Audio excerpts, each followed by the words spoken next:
Pilipinas ang oras. 9 minutos makalipas ang alas 4 ng hapon. Nakapag-break ka na ba? Nakapag-relax ka na ba? Saan ka man nagtatrabaho, mapa-opisina man o work from home o mula mismo sa pwesto, sasabayan namin ang break time mo. Sasabayan namin ng mga balita at komentaryo, mga panayam ng mga taong viral ngayon. DZRH Break Time! Magandang hapon Luzon, Visayas, Mindanao. Thank God it's Friday!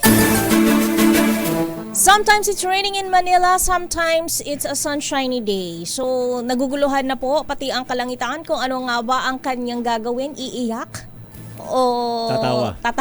Ngingiti. Ngumiti lang tayo. Oo. Kahit numuulan. Correct, 'di ba? Kasi blessing daw 'yan kapag Yes. agarabis. Kasama niyo po sa isang edisyon na naman ng Break Time dito sa DZRH. Ako po si Thea Petro Corpus. Ito po si Ray Sibay, sa ngalan pa rin po nila kay Mayor Deo Macalma para sa DZRH, una sa Pilipinas. Una sa Pilipino. Bakit may fried chicken? Ayun nga, no? Ano meron? Friday, Bakit tayo may fried chicken? Babahaban ng Sinong nagluluto ng fried dito? chicken? Sherwin? At narito na po ang headlines ng ating mga nagbabagang balita ngayong Thank God It's Friday, 21 ng Pebrero ngayong 2025. Presyo ng petrolyo. Naku to, ito na naman tayo. Dagdag, bawas-bawas sa susunod na linggo. DA at DTI kinalampag sa mataas na presyo ng bigas sa merkado. Kala ko mura na.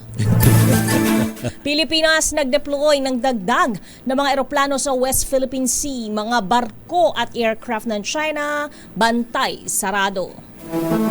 Senate President Chis Escudero hinamon na patunayang walang public clamor sa impeachment trial kay VP Sara Duterte. Bagong DOTR Secretary Vince Dizon nanumpa na transport projects pinaapura ni Pangulong BBM. Illegal bogo sa tapat ng PITX Parañaque ni raid. Higit sa may 400 mga dayuhan at Pinoy arestado. Ghost students. Aba, Ha? may ghost students na rin Panggabi ng misteryo yan. Dati ghost employees lang. Ngayon ghost students na. Aha. Sa 12 paaralan gustong paimbestigahan ng DepEd sa PNP at NBI. Away bata ho ng mga estudyante sa Rizal High School na uwi sa pananaksak. 2 ang sugatan. Ano ba naman yan? Saan may mga gulang yan? Ay. 270 million pesos na recycled smuggled cigarettes nasa kote ng NBI sa Tarlac. 2 ang arestado. National ID registration abay binuksan na raw po sa mga batang edad 1 taon gulang pababa. Abiso po sa ating mga motorista, nakaamba ang dagdag bawas sa presyo ng mga produktong petrolyo sa susunod na linggo. Ayon sa DOE Oil Industry Management Bureau, posibleng tumaas ng 40 centavos hanggang 70 centavos ang kada litro ng gasolina, habang posibleng maglaro sa katiting na 10 centimos hanggang 20 centimos na rollback sa diesel at maaaring wala namang paggalaw o bumaba ng 10 centimos ang kada litro ng kerosene. Sabi ng DOE, bunso dito ng banta sa posibleng pagkaantala ng supply sa international market. Kabilang ang drone attack ng Ukraine sa pumping station ng Russia, pahayag ng G7 sa paghihigpit ng oil price cap at posibleng delay sa output hikes ng OPEC Plus sa Abril. Samantala, kinalampag naman ni Senate Minority Leader Aquilino Coco Pimentel III ang Department of Agriculture maging ang Department of Trade and Industry o DTI sa mataas na presyo ng bigas sa mga palengke. Para po kay Senador Coco Pimentel, temporary lamang ang mataas na presyo ng bigas at anyay dapat ngayon ay bumaba na. Ang presyo nito dahil naman sa napakaraming bigas ngayon na ipinimigay ng mga politiko. Anya ang malinaw lang ay hindi totoong kulang ang supply ng bigas sa bansa. Yung presyo ng bigas sa merkado, hindi ba parang artificially high din siya? Bakit ko nasasabi yun? Maraming mga pinamimigay na bigas eh. Pinamimigay yung mga bigas. Tingnan niyo yung mga politiko. Ano mga pinamimigay nila? Bigas. Aha. Ibig sabihin nun, marami sigurong supply ng bigas. But how come the market prices are still high? Dapat yan, pababa. Kung maraming supply. Binibigay na nga eh. So, I hope that the DA will take a look into So may this. nagsasamantala, sir. Hindi ko nga alam eh, but there's something wrong. There's something wrong. Dapat yan naturally, kung talagang free market forces yan, dapat yan bumababa. Kasi ang pinamimigay na po ng mga politiko, puro bigas. Therefore, ang daming bigas. Bumabaha ng bigas. Pero Yan ang ba't sabi mahal? ni Senador Coco Pimentel. Pero bakit mahal ang bigas? Samantala, tiniyak ng National Food Authority na bago ang mga bigas na ibinebenta nila sa mga lokal na pamahalaan. Sa panayam ng 2x2 kay Administrator Larry Lacson, sinabi nitong ito ay mga regular stock at hindi pa aging stock. Pero maari din umanong bumili ang mga LGU ng aging stocks o ang mga bigas na 3 buwan o higit pa sa mas murang halaga na 29 pesos kada kilo. Narito ang pahayag ni Lacson. Kung ang LGU gusto niyang bumili ng aging na 3 months old, meron po siyang mabibili kung gusto niya at P29, yung 29 pesos per kilo. Mas mura. Meron pala yun po yung mas mura na sinasabi nating aging, pero yan po ay good for human consumption. Maayos po yan, dumaan sa mga pagsusuri ng NFA. Bakit hindi first in, first out? Bakit may aging? May aging ba? Oo. Gano'n na ba katagal? 3 months daw, pero bakit pinapa-age? Oo nga eh. Eh, ang tagal ng, di ba, Di ba medyo may dapat shortage. hindi iniimbak? Sana, dinidistribute agad. Pero, Meron tuloy kategoryang aging. oo. Dati wala.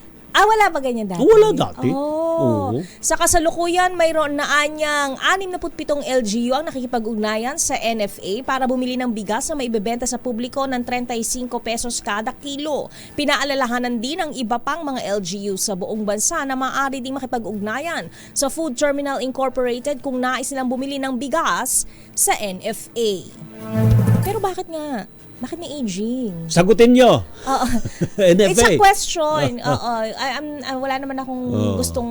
First in, first out. kasi yung dapat. alam ko first in, first out. And then why are we disposing this new Baka naman talaga, stocks? hindi, kasi first in, natatabunan yung first in, kaya No. yung nasa labas, yun ang first out. Last in, first out. Last in, first out. Baka mabukbuk, di ba? Magiging prone sa bukbukan di ba? yan. Oo. Anyway. Samantala, dapat daw patunayan naman ni Senate President Chis Escudero na walang interes at pagnanais sa publiko na agad nang masimulan ang impeachment trial kay Vice President Sara Duterte.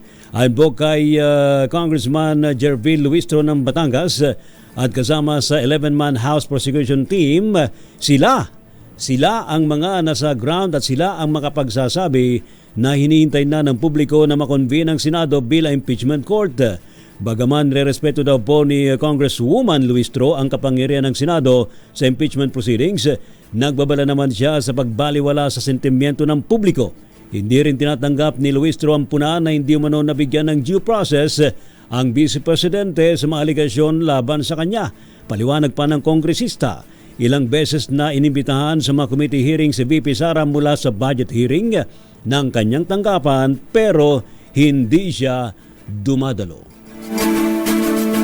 Sa iba pang balita, nanindigan ang Kamara na walang naaaksayang pondo sa proseso ng impeachment. Ito ang reaksyon ni Representative Isabel Maria Zamora ng San Juan sa puna na pagsasayang umano ng panahon at resources ang impeachment laban kay Vice President Sara Duterte. Paliwanag ni Zamora, isa ang impeachment proceedings sa mga gampanin ng Kongreso kapag may naipresentang matibay na ebidensyang magpapatunay na nakagawa ng krimen ang isang impeachable officer. Hindi rin anya masasabing sayang ang pondo lalo na kapag magbibitiw lang sa pwesto ang opisyal dahil maaari pang ituloy ang paglilitis para sa hatol na perpetual disqualification.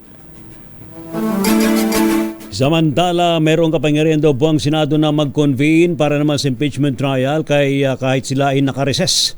Ayon po sa ilang law professor na si Attorney Howard Calleja, alinsunod ito sa saligang batas na nagsasabing ang Senado lamang ang may kapangyarihan na magdesisyon kaugnay ng impeachment. Kaugnay po nito ay sinabi ni Calleja na maaaring magpatawag ng caucus si Senate President Chis Escudero sa lahat ng mga senador para mag-convene bilang mga hukom. Meron din isang salita dyan na nakakalimutan ng iba. Ang sabi doon, the sole jurisdiction for impeachment is the Senate. So pag sinabi natin sole jurisdiction, Senado lang po ang may kapangyarihan para sa impeachment court para to try the impeachment. So yun din ang very important dyan, na nasa sariling kapangyarihan ng Senado. Kaya nga ako, naniniwala po ako na kahit na po sila in recess, pwedeng tumuloy ang impeachment court. Binigyan din pa ni Attorney Calleja na sa kasaysayan daw ho ng Pilipinas, wala pang impeachment trial ang ipinagpaliban ng 4 hanggang 5 buwan. Samantala, ginagamit lamang umano ng kampo ng mga Duterte ang ombudsman para siraan ang mga mambabatas na pumirma sa impeachment complaint laban kay Vice President Sara Duterte. Ayon kay House Majority Leader Manix Dalipe, ginagantihan umano ng mga Duterte ang mga kongresista na pumabor sa impeachment laban sa Vice Presidente. Kaugnay ito ng pagdulog sa ombudsman ng grupo ni Davao del Norte Representative Pantaleon Alvarez dahil sa umano'y pamemeke ng mga pampublikong dokumento sa issue ng budget insertions ng ilang kongresista. Tinawag ito ni Dalipe na isang desperadong pagtatangka para sa pampolitika na paghihiganti. Sa kabila nito, kumpiyansa si Dalipe na hindi magpapagamit ang ombudsman sa mga taktika at balakin ng mga Duterte. Sa iba pang balita, nagpadala po ng karagdagang eroplano ang Pilipinas sa West Philippine Sea. Ito po'y matapos namang mangyari ang tinatawag na dangerous maneuver ng isang Chinese military helicopter dyan po sa Bajo de Masinloc sa Zambales.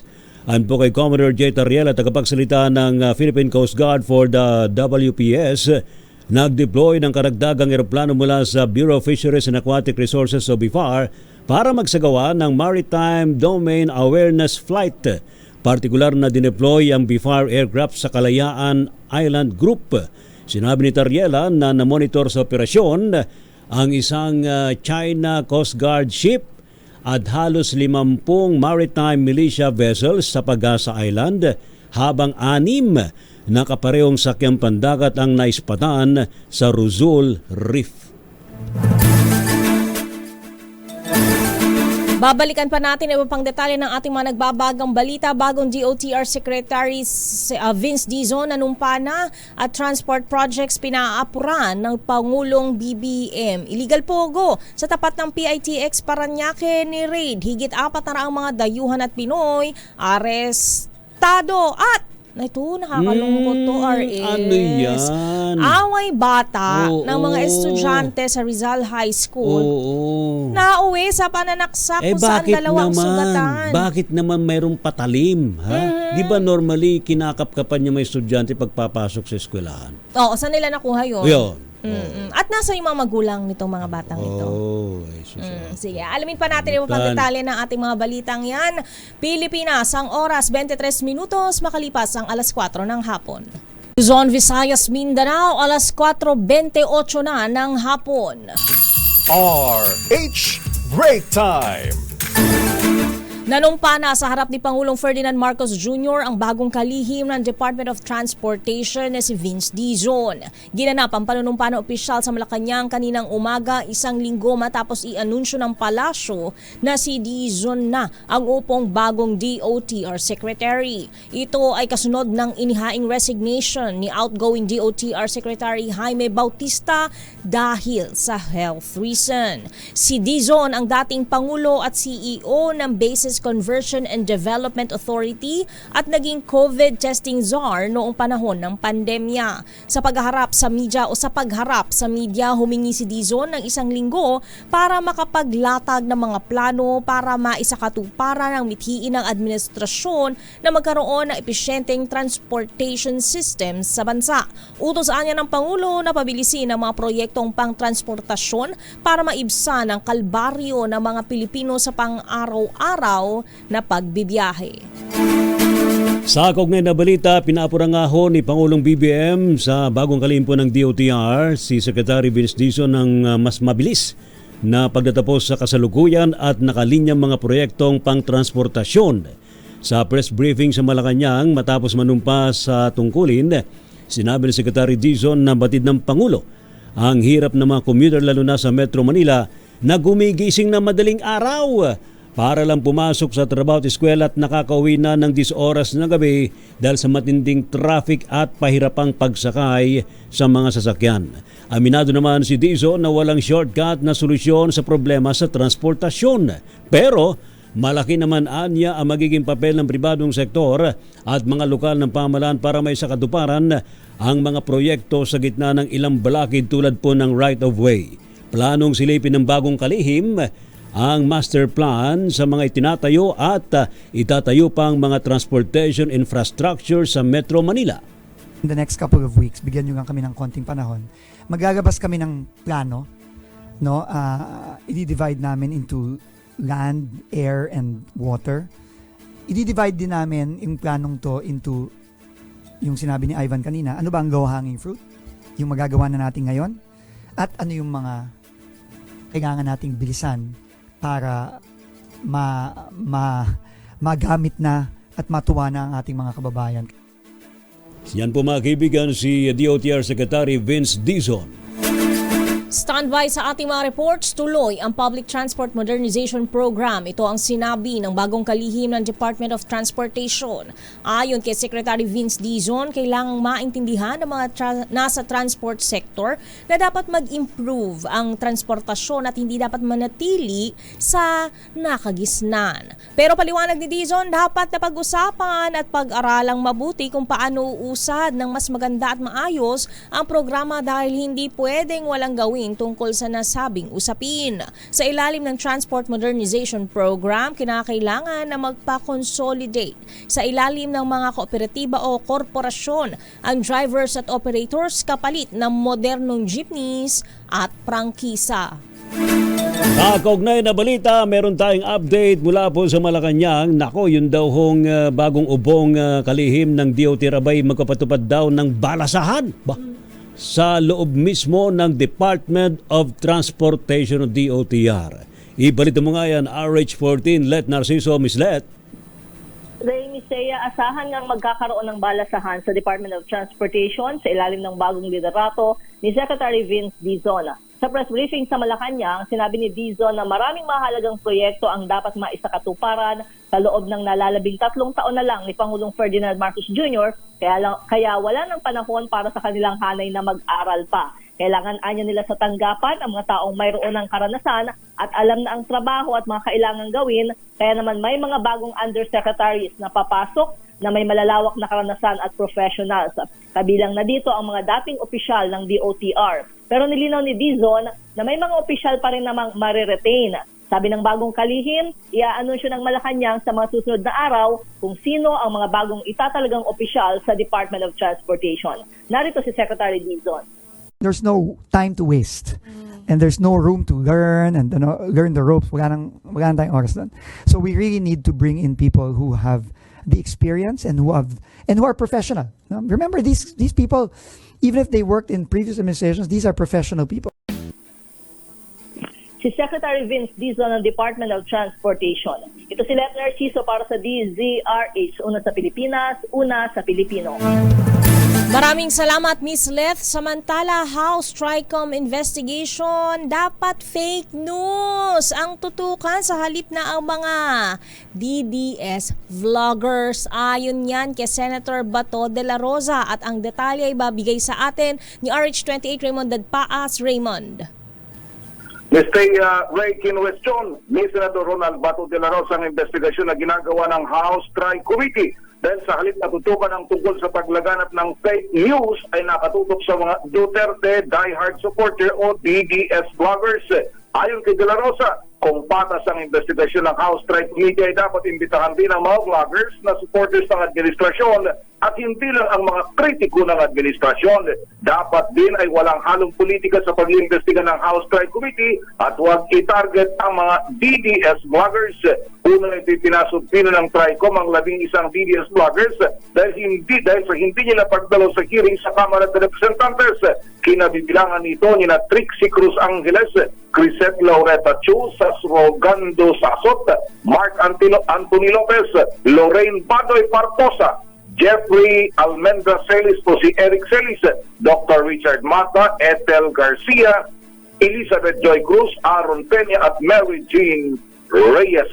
Ito si RH28 Raymond Advaz para sa DZRH, una sa Pilipinas, una sa Pilipino.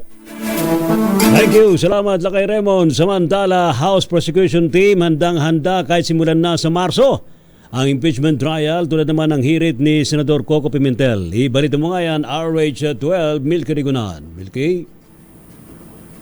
Rhea Tea, kahit sa Marso na simulan ang impeachment trial kay Vice President Sara Duterte, handang-handa na ang 11-man prosecution team. Ito ang tiniyak ni Representative Zil Bongalon na ako Bicol Party List at miyembro ng 11-man House Prosecution Panel. Naghahanda na sila sakaling maagang makonvene ng Senado bilang isang impeachment court. Reaksyon to ni Bongalon matapos igiit ni Senate Minority Leader Coco Pimentel na dapat simulan na ng Senado ang impeachment trial sa Marso. Sa posisyon ni Pimentel, hindi na kailangang hintayin na magpatawag pa ng special session si Pangulong Bongbong Marcos na dadaluhan ng mga miyembro ng dalawang kapulungan ng Kongreso. Paliwanag ni Pimentel, Senado lamang ang magko-convene bilang impeachment court kaya walang pangailangan para sa special session. Ay kay Bongalon, sinimula na ng House Prosecution Panel ang series of hearings at meetings bukod sa konsultasyon sa mga legal luminaries kabilang naging aral sa mga nagdaang impeachment na nagpatalsik kina dating Pangulong Joseph Estrada at yumaong Chief Justice Renato Corona. Nanindigan din si Attorney Bongalon na dapat agad nang simulan ang impeachment dahil hindi nito saklawang legislative calendar ng Kongreso at bilang kanilang constitutional duty, simulan ang impeachment kahit nakabreak ang sesyon ng Kongreso. Ako si Milky Rigunan, nagulat para sa DZRH, una sa Pilipinas, una sa Pilipino. Maraming salamat, Manang Milky. Samantala, Philippine National Police tiniyak na walang apektadong operasyon matapos ang sunog sa Campo Crame. I-detalye mo ang balita, RH52, Edniel Parrosa. Edniel. Patuloy na iniimbestigahan ng Pambansang Pulisya at Bureau of Fire Protection ang nangyaring sunog sa loob ng Camp Crame kahapon. Sa report na tinanggap ni PNP Public Information Chief Police Colonel Rando Stuanyo, nabatid na ang nasunog na lugar ay ang ballistic testing area ng PNP Headquarters. Malapit lamang ito sa Explosives Laboratory ng PNP Forensic Group. Pero sa pulong palitan sa Camp Crame kanina, sinabi ni Tuanyo na walang nasaktan at wala rin namang nabalam na operasyon dahil sa insidente. Isa sa mga tininig ng pinagbulan ng apoy ay 40 electrical wiring, partikular na sa isang container van sa nasabing lugar. Nangyari ito pasado alas 5:30 na hapon at tumagal lamang higit 20 minuto. Ito si Edniel Parrosa, nag-uulat para sa DZRH. Una sa Pilipinas, una sa Pilipino. Thank you. Salamat, Edniel Parrosa. Samantala, siyam na mangisdang Pinoy na inabandona ng kanilang employer. Aba, tinulungan daw po ng Migrant Workers Office sa LA, California. Ibalita mo nga yan, RH27, Noche Cacas. Noche. Come on, Noche. Naku, ano nangyari kay Noche? Putol-putol, chop-chop. Baka naman nasa LA talaga si Noche. Oo nga. Noche, nasa LA ka ba? My kind of LA or different kind of LA? Noche! Are you there? Yun! At Miss Thea, binigyan ng financial assistance ng Migrant Workers Office na kapatid sa Los Angeles, California. Ang siyam na Filipino fishermen matapos sinabandunan ng kanilang US employer. Tumanggap ng $850 bawat isa ang OFW mula sa DMW Action Fund para sa personal expenses at iba pa. Tiniyak ni Labor Attaché Masi Monica Maslanki sa mga abandoned fishermen ang tulong kabilang na ang pag-aayos ng kanilang hindi nabayarang sahod at agarang pagpapauwi pabalik ng Pilipinas. Nakikipag-ugnayan na ang MWU sa LA o LA base sa employer ng mga mangingisdang Pinoy sa lokal na otoridad ng United States para sa kinakailangan aksyon sa kaso. RH 27. Anoche, Yes, Lakay Ray. kumusta na yung disgrasya sa May Ross Boulevard? Ayun, dinala na sa ospital Lakay Ray. Tapos yung lalaki na tumawid ay na pinsala yung kanyang mukha dahil nung yung mukha niya ang bumagsak sa kalsada ng mabagsak o ng mabangga ng rider na nanggaling ng EDSA Heritage Flyover galing Baclaran pababa papuntang Libertad. So hindi napansin ng driver yung nakipagpatintero sa mga sasakyan yung lalaki kaya nasa pool niya. Tapos yung driver naman, yung rider, napinsala din yung kanyang kaliwang braso at kanina kausap nga natin, mukhang nabali daw kasi namimilipit sa sakit yung rider. Kaya sabi nga nung mga otoridad. Kaliwang braso? Yung Pero sandali, bakit yung kaliwang binti at saka hita yung nakano dyan? Yung kaliwa niya, napinsala din yung kaliwa niya. Yun, Pero napurungan, natukod kasi niya yung kaliwang kamay, Lakay Ray. Nung bumagsak siya kasi mabilis yung kanyang tabok. Siyempre, pababa, galing siya ng flyover, pababa, papuntang Libertad. Sakto naman na tumatawid yung lalaki. Na isang lalaki na nakipagpatintero doon sa kalsada sa mga sasakyan. Tapos nasa pool niya yung lalaki. Pero so yung nakahiga pa lang yun yung tumatawid. Tumatawid. Tapos yung nakaupo si rider. Oo, yun yung si rider, yung nakaupo, namimilipit sa kanya, dun sa kanyang kaliwang braso habang yung lalaking tumawid ay hindi makakausap. Tinamaan yung kaliwa. Dinala sa Pasay City General. Kaya siguro ingat lang sa mga, lalo yung mga rider, masyado kasing mabibilis biglang sumusulpot. At huwag din tayong tatawid basta-basta. Lingon din dito, lingon doon. Alam mo, yung EDSA Heritage Flyover na yan, lalong-lalo na rin dito sa may Buendia Flyover sa Ross Boulevard. Yan ang dapat iingatan. Hindi lang yan, pati rito sa may tapat ng CCP. Sa lahat naman ng lugar, wag na po tayong magmamabilis dito, kapag madalas na aksidente rito pag nakita na kayo ng zebra lane, bigay galang po kayo sa pedestrian crossing. Yung zebra, sa yung guhit-guhit. Pedestrian lane yun. Ang nagiging problema lang yan. Anong problema? Nawawala yung signal ni Noche. Tumatawid. Kaya may mga nakasulat naman dun sa mga kalsada, lalong-lalo na sa Ross Boulevard. Bawal tumawid, nakakamatay. Ito, pilit pa rin tumatawid yung iba dahil shortcut. Napakalayo kasi. Gusto mong ipagpatintero, no? Oo, nakipagpatintero. Pagpatintero ay kamatayan. Tapos yun sa paalala din natin sa mga ride, yung galing ng kapag flyover. Dapat magdahan-dahan. Correct. Dapat bawas-bawasan yung speed. Ang takbo dahil siyempre pababa na tapos iaarangkada mo pa mas lalong bumilis. Kaya yun ang nangyari, nagkabulagaan lang dalawa. Mag-iingat parehong driver, motorista at ang mga pedestrians. Ako, madalas akong mabulaga sa mga yan pag nagbabike ako. Oo, yung bawal tumawid. Correct. I-giit natin. Nako, ito, isa pa, suggest ko. Sige, Kuya Noche, anong suggestment mo? Sa may suggestment. Naku, wala na. Naku, sayang. May suggestion pa naman wala nang krudo yung telepono mo. Hindi ka na naman nagbayad, ha? Oo, sinisinok. Siyempre sa may Pasay Rotonda, Lakay Ray. Anikip na naman yung mga MMDA dyan. Kasi nakipagpatintero na naman yung mga tao. Imbis na sa halip na gamitin yung footbridge, dinididma na ngayon ng mga pedestrian. Kaya, kapag kahit nasa tama yung motorista, pag nabundol mo yung tao, ikaw pa rin ang yung mga footbridge daw kasi tambayan na ng mga hold-upper saka snatcher. Tsaka mapanghe daw. Saka madilim paggabi, walang ilaw. sa mga vendors. Paano ka naman dadaan doon? Mas delikado pa pala. Wala nang dumadaan kasi unang-una, masikip din yung daanan sa hapon. Dapat talaga yung mga footbridge na hindi na dapat nililinis yan, saka dapat well lighted. Maraming vendors. Yun ang nakakalungkot dahil ang mga footbridge ngayon na ginastusan ng MMDA at mga LGU wala hindi nagagamit dahil wala rin ng sa mga enforcer. Thank you.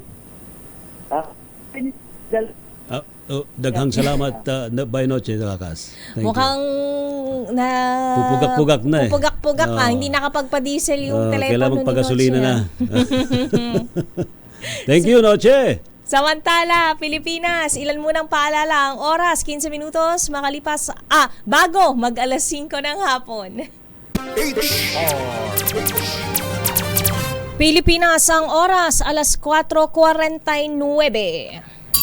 RH Break Time. Kailangan pa rin magsumite ng Statement of Contribution and Expenditures o SOSE ang mga kandidato na nag-withdraw ng kandidatura para sa 2025 midterm elections. Ayon kay Commissioner Ernesto Maceda Jr., umatras man o hindi ang isang kandidato ay kailangan pa rin malaman ng komisyon ang nilalaman ng kanilang SOSE. Partikular na anya ang mga ginastos at natanggap na kontribusyon sa kampanya, gayon din kung sumunod ba ang mga ito sa itinakdang limitasyon. Babala ni Maceda, posibleng maharap sa election offense o kaya ay mawalan ng karapatang bumoto kung hindi makapagsumite ang ng kanilang SOSE ang mga ito bago o sa mismong deadline sa June 30, 2025. Sa ngayon, 4 na senador na ang umatras sa kanilang kandidatura. Kabilang dito sina 4 na ang tumatakbo sa pagkasenador ang umatras sa kanilang kandidatura. Kabilang na dito sina dating Ilocos Sur Governor Chavit Singson. Yes, internet personality na si Francis Leo Marcos. Agri Party List Representative Wilbert Lee at Doc Willie O. So, sabit pa rin sila ng SOSE. Oo. Siyempre, subject for scrutiny ng COMELEC. Samantala naman, nabay tututukan daw po ni Attorney Sunny Matula ang pamimigay ng scholarship para sa mga anak ng mga magagawa at mga magsasaka sa Bakit Ikaw series ng DZRH para po sa darating na midterm elections. Ibinahagi po ng tumatakbong senador ang kanyang mga isusulong sakali mang siya ay palarin. Tutok natin kasamang Deo, scholarship para sa mga anak ng manggagawa at anak ng mga magsasaka. Kaya Workers and Peasants Party tayo kasi sila yung naiwanan sa takbo ng ating lipunan at ng edukasyon lamang po ang makatulong sa kanila na umangat at lumabas sa kahirapan. Nainiwala pa rin sa Attorney Matula na dapat tulungan daw po ang mga magagawang Pilipino, lalo na ang mga nakaranas ng o kaya sila ay nasa kontraktualisasyon. Tutok doon sa kasiguruhan sa trabaho. Ginagarantiyahan ng ating konstitusyon na dapat ang mga manggagawa na sa permanenteng posisyon ay dapat permanente. So dapat walang kontraktual sa regular na trabaho. So wakasan natin yung 555, yung Indo na yan, na permanente naman ang kanilang trabaho pero ang tao ay disposable. Kaya dapat ihinto na po yan. Samantala, inaaral ng Department of Education na magpasaklolo sa otoridad para maimbestigahan ang umano'y ghost student ng ilang pribadong paaralan sa bansa. Ito ang sinabi ni Secretary Sonny Angara matapos madiskubring may 12 eskwelahang sangkot sa Senior High Voucher Program ng pamahalaan. Sa isang ambush interview sa Pasig City, sinabi ni Angara na posible nilang kunin ang serbisyo ng Philippine National Police at National Bureau of Investigation. Una nang binanggit ang kalihim na inihahanda na ng kagawaran ang termination ng accreditation ng masasangkot na private schools. Gayon din ang mga ebidensya para sa mga responsableng individual. Pinag-aaralan na rin ng DepEd ang posibleng legal na hakbang at kasong kriminal laban sa mga ito. Narito naging pahayag ni Angara. Pare. Yun ang kino-consider namin, especially to kasi usapin nga na dapat hindi lang yung pagpapatanggal lang sa kanila sa sistema ng vouchers, pati yung pahabulin sila sa asunto. Samantala naman, 2 estudyante ang sugatan sa pananaksak ng kapwa estudyante habang 7 minor de edad naman na mga grade 7 hanggang grade 10 students. Ang hawak na raw po ngayon ng mga otoridad kasunod ng mga nangyaring rambulan. Away bata ho yan ha, nagkarambulan ng mga kabataang nakauniforme sa isang pampublikong paaralan sa Pasig. Nag-viral nga po sa social media ang video ng rambulan na yan. Naku naman no, ano ba naman Ano yan? Two against everyone? Ewan lang, ilan ba yung mga... Kasi di ba nasa kustodiya na ng mga otoridad ang 7? Oo. So 7 against 2? Hindi natin malaman Okay. kung paano nangyari. Okay. Pero sa panayam ng DZRH kay Rizal High School Principal Richard Santos, kinumpirma niyang mga mag-aaral na naturang paaralan ang sangkot sa naturang rambulan. Ayon kay Santos, stable na raw ang isa sa mga nasaktan habang kailangang operahan naman ang isa pang estudyante. Naku, na nasaksak at tinamaan yung kanyang baga. Naku po. Ito po yung isa pong biktima ay stable na po yung condition. Then kaninang umaga po meron pong update yung nanay nung isa na kung saan ito po yung merong malupang tama na makikita po natin sa video. So as per mother po, kailangan po siyang operahan po dahil parang inabot po yata yung baga. Ito na yung tanong mo, sagot sa tanong mo, Miss Thea. Nagsimula lang daw sa asaran. Asaran? Ng mga bata, So, di ba? tuksuhan. Oh, ganon. Anong tukso? Bansot? Asaran lang dahilan ng pagtatalo. At nauwi na sa rambulan sa labas ng kanilang eskwelahan. Okay. Ayun na, nagkabugbugan na. So, saan galing yung panaksak? Anong panaksak ang ginamit? Isa ay may dala-dala palang folded knife. Folded. Balisong? O yan, maaaring balisong. Ha? Okay. Kasi pwede rin folded knife yung Swiss knife. Ay, sa bagay. Oo, diba? Oo, gano'ng kahaba. Okay. Nanaksak. Saan galing yun? Tinamaan, 2. Doon sa isang estudyante. Oo. Oo, saan galing yung hawak niya? Sa kanya. Oo nga. Saan niya, nabili ba niya yun? Ayun ang inaalam pa ng mga investigador. Okay. Naku. Iba yung pag-iingat po sa ating mga anak. Hindi lang na wag silang mapahamak, wag din nilang ipahamak ang kapwa nila tao. Yun. Samantala, inabusuhan ng Department of Health ang mga lokal local government units na laging makipag-ugnayan sa mga regional at local health offices. Ito ay para palakasin pa ang mga hakbang para maiwasan ang paglaganap ng dengue. Ayon kay Department of Health Assistant Secretary Albert Domingo, bukod sa 4S o Search and Destroy, Self-Protection, Seek Early Consultation at Support Fogging and Misting, maiging magtulungan ang LGUs at mga health centers para maiwasan ang sakit. Bukod naman sa Quezon City, may 8 lugar pa sa bansa ang posibleng magdeklara ng dengue outbreak mula sa Calabar Zone, Central Luzon at Metro Manila. Hindi tinukoy ng DOH kung anong mga lugar na ito at hahayaan ang mga LGUs na mag-anunsyo. Kaugnay nito, hinihikayat ang mga LGUs na ilabas ang ulat sakali magkaroon ng pagtaas sa mga kaso ng tinatamaan ng dengue. 5 ang naitalang namatay dahil po sa dengue sa Iloilo. Sa Provincial Health Office report, 2 namatay mula Enero 1 hanggang February 15. Mula po dyan sa may Putotan habang tigisa naman sa Oton, Tigbawan at Carles, Iloilo. Sa kabuuan, nasa 572 na raw po ang nagkasakit. Dahil sa dengue, dyan po sa probinsya ng Iloilo, mas mataas sa 77% kumpara sa 335 na dengue cases noong isang taon sa kaparehong panahon.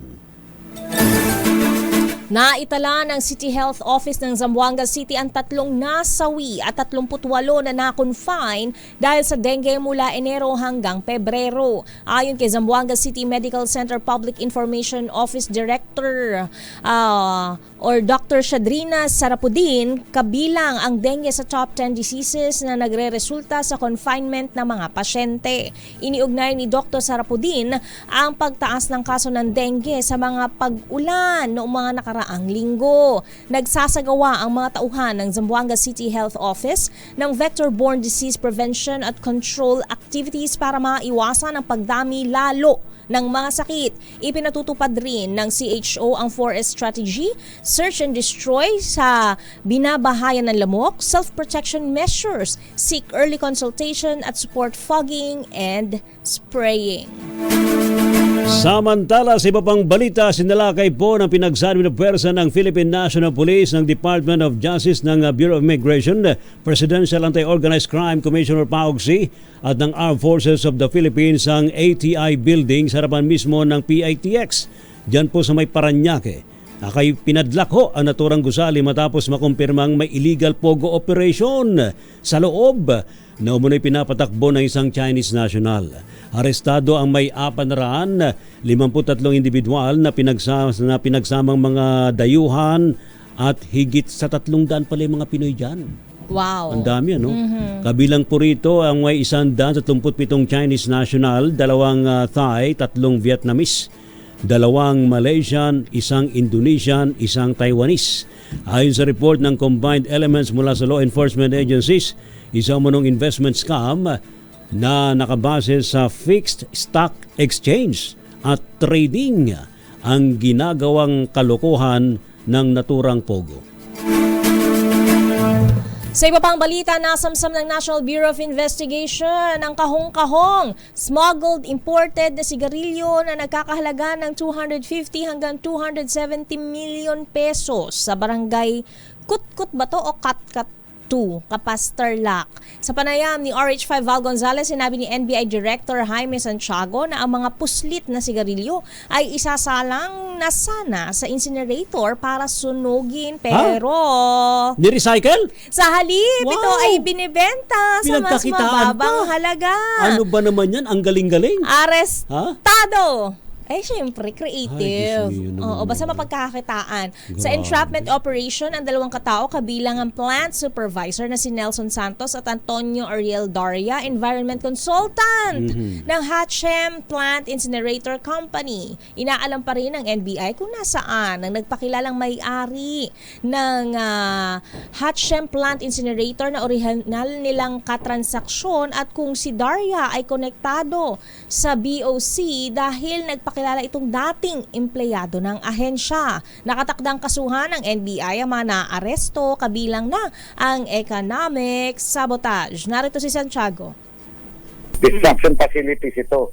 But then, yung environmental consultant, yung plant supervisor, itong planta ay inaalok for sale uli. Kakasuhan namin sila ng economic sabotage. Ang worth nitong lahat ng sigarilyo nito ay nasa 270 million. 270. Oo. At ang nawawala sa gobyerno sa excise tax at saka sa surcharges ay umaabot ho ng 150 million. Sabi siguro nila ay sayang naman. Wala 270 million? Pera na, naabo pa. Oo. Kasi to begin with, dapat inabo nyo na nga talaga yun. Pwede ba yung pagkakitaan? Ayun. Kalaboso kayo. Tama. Uy, saka meron pala ngayong Ano alas 5 ng hapon. Ano? Yung prayer for healing kay Pope Francis. Oh, yes. Ito yung Let's pray for panawagan Pope ng Francis. na Simbahang Arsobispo ng Katoliko. Maynila. Meron sila yung misa dyan sa may Manila Cathedral ngayong 5 p.m. Para alayan ng panalangin si Pope Francis para siya gumaling Correct. sa kanyang double pneumonia. Naku, di ba? Pagdarasal po, panalangin para sa Panalangin ating po natin mahal si na Pope Santo Francis, Papa. oo. At para naman sa ating balitang showbiz, Nadine Lustre, inendorso si Attorney Laila de Lima, ML party list sa darating na halalan sa Mayo. I-detalye mo ang balita. Diyosa ng showbiz, Josa Cruzat. Josa? Miss Thea Tlacay-Ray, inendorso ng award-winning actress na si Nadine Lustre, ang mamamayang liberal o ML party list na pinangungunahan ni dating Senator Laila de Lima sa darating na midterm election sa Mayo. Sa inilabas na video sa Instagram, nagpaabot ng suporta si Nadine sa naturang party list. Mapapanood sa video na kinakampanya ng aktres ng ML party list at si De Lima na nagdusa umano ng walang kasalanan. Pagdiin ni Nadine, may laban ang taong bayan sa pamamagitan ng kanyang Manay Leila na ipaglalaban umano ang katarungan, pananagutan at tunay na representasyon. Bukod kay De Lima, sina Teddy Bagilat Jr. at Erin Tanyada naman ang second at third nominees ng ML party list. Hanggang kaninang tanghali, umani na ng mahigit 46,000 likes ang naturang video sa Instagram. Magugunita namang in-endorso ni Nadine noong 2022 presidential election si dating Vice President Leni Robredo. Para sa Break Time Showbiz, ito si Josa Cruzata nag-uulat para sa DZRH, una sa Pilipinas, una sa Pilipino. At yan na ang kabuuan ng ating palatuntunang break time ngayong araw ng Biyernes. Thank God it's Friday! Ayan, ingat lang po tayo. Talaga matraffic ngayon. Abay, dagdagan po natin ng pasensya. Correct. Huwag pong dadaanin ng mga bagay-bagay sa init yung mga ng ulo. gumagamit ng di gasolina, pwede na kayong magpakarga ngayon pa lang kasi tsak yun. Mayroon ng oil price hike Pero ng gasolina. nagamit ng diesel. Pwede pang tipirin. Hanggang enough. Sabi nga nila kay Ayan, enough pa yan. Antayin po natin ang Tuesday na rollback. Kahit katiting. Kung kasya pa, kung kaya pa. Nakasama niyo po. Ako po si Thea Petro Carpuz. Ito po si Ray Sibayan. Ang alaban rin po nila kay Mayor Deo Macalma para po sa DZRH. Una sa Pilipinas. Una sa Pilipino. Susunod na ang balansyadong pagbabalita hatid sa atin ni Ka Henry Uri at Miss Kay Karen Oyong. Pilipinas ang oras 4 minutos makalipas ang 5:00 ng hapon.